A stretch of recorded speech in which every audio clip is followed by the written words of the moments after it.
Hola, buen día. Soy Gilman Alexander Calepina Prado, estudiante de medicina del Centro Universitario de la Costa, y el tema que hoy les presentaré es la clasificación TNM para cáncer. Pues el día de hoy veremos una introducción del tema, fundamentos de la clasificación TNM, la estadificación del cáncer y tipos de tumores según su patología. Empecemos con la introducción. Pues vamos a hablar sobre cómo se originan los cambios en los genes y por qué estos causan cáncer. En nuestro cuerpo, los genes son los encargados de controlar el funcionamiento de las células, especialmente en procesos tan importantes como su formación y multiplicación. Cuando estos genes sufren alteraciones llamadas mutaciones, se puede perder el control de estos procesos y aparecer enfermedades como el cáncer. En cuanto a las causas de estos cambios genéticos, pues existen diferentes motivos por los cuales ocurren estos cambios. Por ejemplo, errores en la multiplicación celular. Cada vez que una célula se divide para dar origen a nuevas células, debe copiar toda su información genética. En ocasiones ocurren errores durante este proceso. Aunque el cuerpo tiene el mecanismo de reparación, algunos errores no se corrigen y pueden acumularse con el tiempo. También tenemos daños en el ADN por factores externos. El ácido desoxirribonucleico o ADN puede dañarse por sustancias perjudiciales presentes en el ambiente. Por ejemplo, las sustancias químicas que se encuentran en el humo del tabaco. También, la radiación ultravioleta del sol que todos recibimos a diario puede alterar el ADN de las células de la piel. Estos factores son conocidos como agentes mutagénicos porque favorecen la aparición de mutaciones. Otro de estos factores es la herencia genética, ya que algunos cambios en los genes no se producen durante la vida, sino que ya vienen heredados de los padres. Eso significa que la predisposición al cáncer puede transmitirse de una generación a otra. Podemos ver esto explicado en la imagen de aquí, ya que se representan claramente las causas: la herencia que viene de los padres, la radiación ultravioleta que proviene del sol, las sustancias químicas como las presentes en cigarros o contaminantes, errores en la división celular que ocurren naturalmente, virus que también pueden alterar el ADN. El tabaquismo es uno de los factores de riesgo más importantes y uno de los que son prevenibles. Y pues todos estos son los elementos que conforman de manera individual o combinada los cambios genéticos que eventualmente pueden llevar al desarrollo de cáncer. Ahora pasemos a un aspecto muy importante en el manejo del cáncer, el cual es la estadificación. Cuando hablamos de estadificación nos referimos a determinar hasta dónde se ha extendido el cáncer en el cuerpo. Esto incluye evaluar el tamaño del tumor, si ha invadido tejidos cercanos y si se ha diseminado hacia otras partes del organismo, lo que se conoce como metástasis. Bueno, pero ¿por qué es importante la estadificación?, se preguntarán. Porque esta no es solo un término médico, sino que cumple funciones importantes para el paciente. Nos ayuda a entender la gravedad del cáncer y las probabilidades de supervivencia. Saber en qué etapa se encuentra la enfermedad permite al equipo médico y al paciente comprender la magnitud del problema. Por ejemplo, no es lo mismo un cáncer que se detectó en una etapa temprana, cuando está localizado, que a uno con avanzado con metástasis. También ayuda a planificar el mejor tratamiento. El estudio del cáncer ayuda a definir la estrategia terapéutica más adecuada. En etapas iniciales puede ser suficiente la cirugía. En otras, es necesario complementar con quimioterapia, radioterapia o terapias más avanzadas. También podemos identificar estadios clínicos como opción de tratamiento. Muchas investigaciones en curso prueban terapias nuevas. Conocer el estadio del cáncer permite evaluar si el paciente es candidato a participar en esos estudios, lo que puede abrir puerta a tratamientos innovadores. Ya vimos que la estadificación nos permite conocer la extensión del cáncer. Ahora es importante explicar que existen distintos sistemas de estadificación. Algunos son muy específicos para ciertos tipos de cáncer, pero uno de los más utilizados a nivel mundial es el sistema TNM, que significa T de tumor, N de ganglios linfáticos, nodes en inglés, M de metástasis. Otro punto a tocar es qué analiza la clasificación TNM. La mayoría de los sistemas, incluyendo el TNM, buscan responder a cuatro preguntas fundamentales. La primera es: ¿dónde está el tumor? Se analiza el lugar en el cuerpo donde comenzó el cáncer. La segunda es: ¿qué tamaño tiene? Es decir, cuánto ha crecido el tumor dentro del órgano o tejido en el que apareció. La tercera es, ¿se ha diseminado a los ganglios linfáticos? Los ganglios linfáticos funcionan como filtros del sistema inmunológico, y si el cáncer llega a ellos es señal de que puede estar avanzando. Y la cuarta pregunta es si se ha diseminado a otras partes del cuerpo. Esto es lo que conocemos como metástasis, y representa una de las etapas más graves de la enfermedad. Ahora, si ponemos atención a las imágenes, podemos ver que en la ilustración se ven los tres componentes. La primera es la T de tumor size, que es el tamaño del tumor medido en milímetros o centímetros. La siguiente, la N de lymph nodes, es la posible afectación a los ganglios linfáticos cercanos al tumor. La M de metástasis es si el cáncer se ha propagado a órganos o partes distantes del cuerpo. El conjunto de esta información ayuda a clasificar el estadio del cáncer de manera precisa. En resumen, el sistema TNM es como un lenguaje universal entre médicos. Permite describir con exactitud la situación del cáncer en cada paciente, comparar casos de manera estandarizada y decidir cuál es el mejor tratamiento o estrategia terapéutica. Así, la clasificación TNM se ha convertido en una herramienta clave para el tratamiento diagnóstico como para el tratamiento del cáncer. En esta diapositiva podemos ver una imagen que nos explica paso por paso, punto por punto, qué significa cada una de las letras y sus estadios. Empecemos por el desglose de la clasificación de N, los nódulos linfáticos. La categoría N nos indica el estado de los ganglios linfáticos regionales, estos afectados por la diseminación del cáncer y puede ir del 0 al 3. En N0 significa que no hay ganglios linfáticos regionales afectados. N1 es que hay una afectación de unos o pocos ganglios linfáticos regionales. N2 es que hay una afectación creciente de los ganglios linfáticos regionales, mientras que N3 es una extensión del tumor a muchos ganglios linfáticos o ganglios más distantes regionales o alejados. La gravedad aumenta con la cantidad y cercanía de ganglios afectados, lo que generalmente empeora el pronóstico y puede requerir tratamientos adicionales aún sin enfermedad a distancia.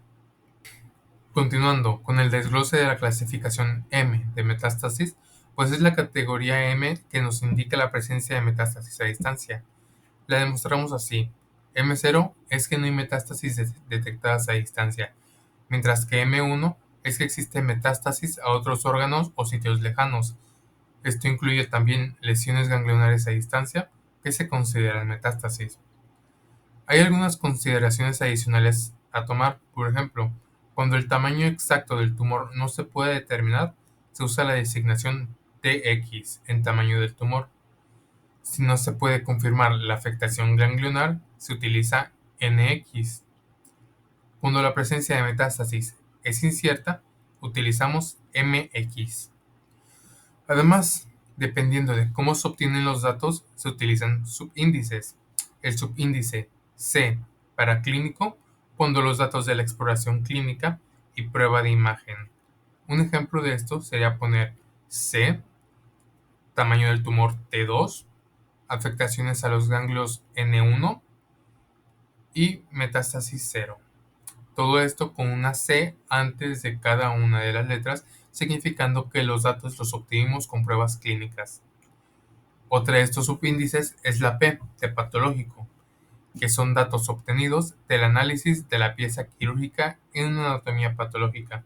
Siguiendo el mismo ejemplo con el anterior, se pone el subíndice P antes de cada letra del TNM. Estos subíndices nos aportan información complementaria para evaluar el tumor y planificar el tratamiento. Ahora que tenemos entendido que el sistema TNM ayuda a establecer la extensión anatómica de la enfermedad y la combinación de los tres factores puede definir el estadio general del tumor, pues este método nos simplifica la estadificación del cáncer. Podemos clasificarlo del 1 al 4, siendo el estadio 4 el más grave. El estadio 0 nos indica un carcinoma in situ, ya sea TIS, N0, M0. El estadio 1 nos indica un cáncer localizado, que puede ser T1, T2, N0, M0. El estadio 2 sería un cáncer localmente avanzado en etapas tempranas, con un T1, T2, afectación a ganglios regionales N1 y sin metástasis. El estadio 3 es un cáncer localmente avanzado en etapas tardías, que podía ser de tamaño T1 a T4, afectaciones a nódulos de N2 a N3 sin metástasis. Mientras que el estadio 4 es un cáncer metastásico, con un tamaño de tumor de T1 a T4, afectaciones a ganglios de N1 a N3 y con metástasis positiva, M1.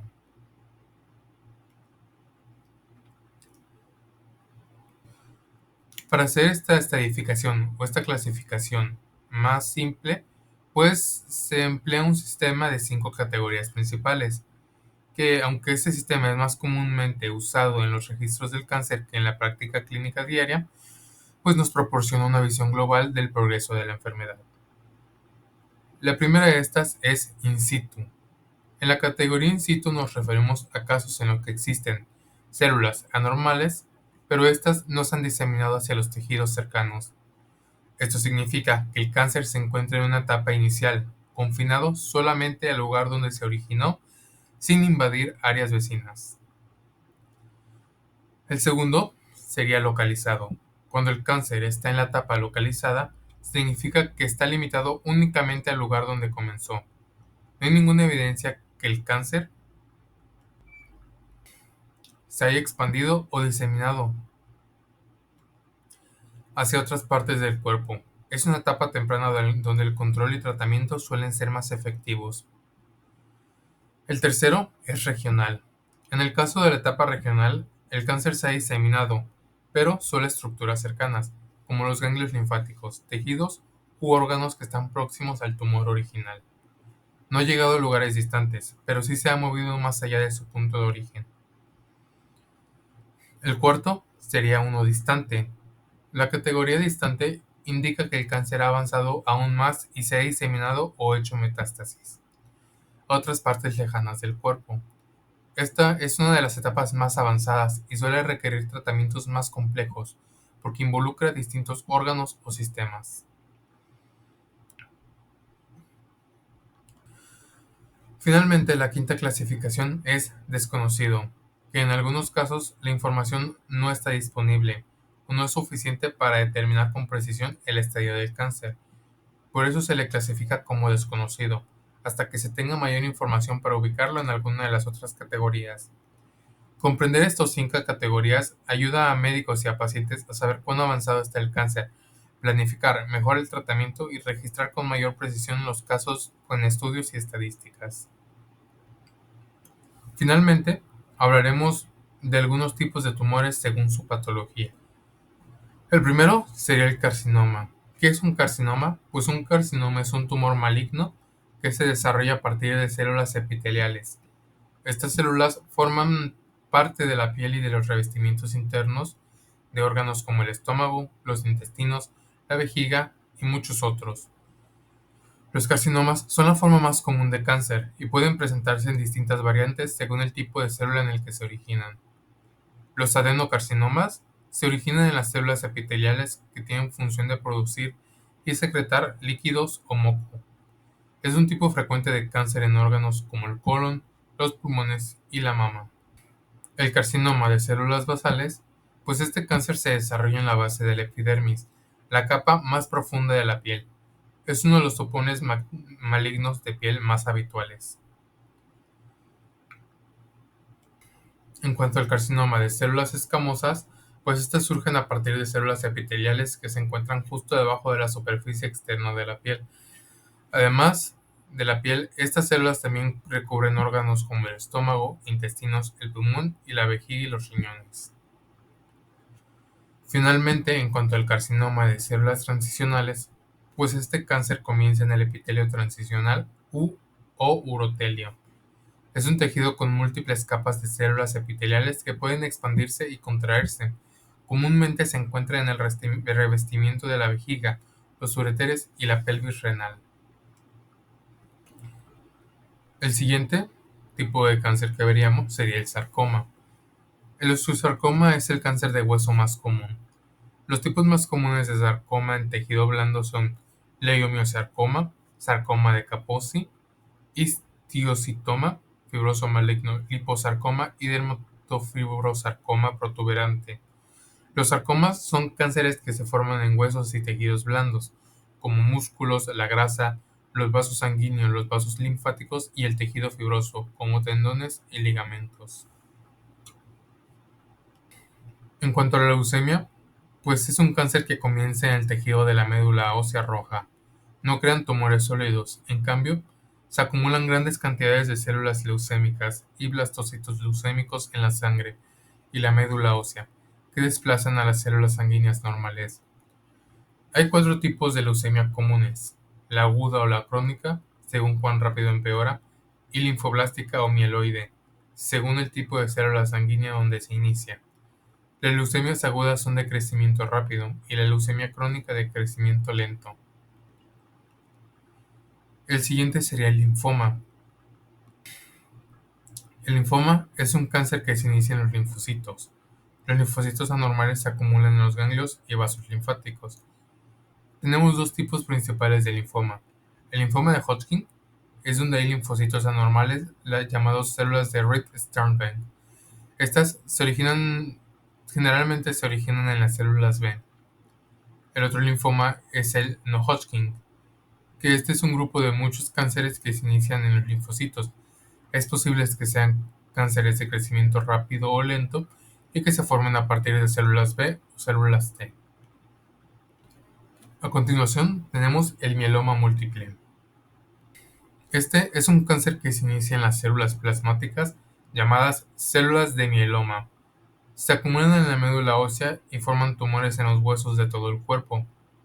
También se llama mieloma de células plasmáticas o enfermedad de Kahler. A continuación, tenemos el melanoma, que este se inicia en células especializadas que producen la melanina, la cual es el pigmento que da a la piel su color. La mayoría de los melanomas se forman en la piel, pero algunas veces aparecen en tejidos pigmentosos como los ojos.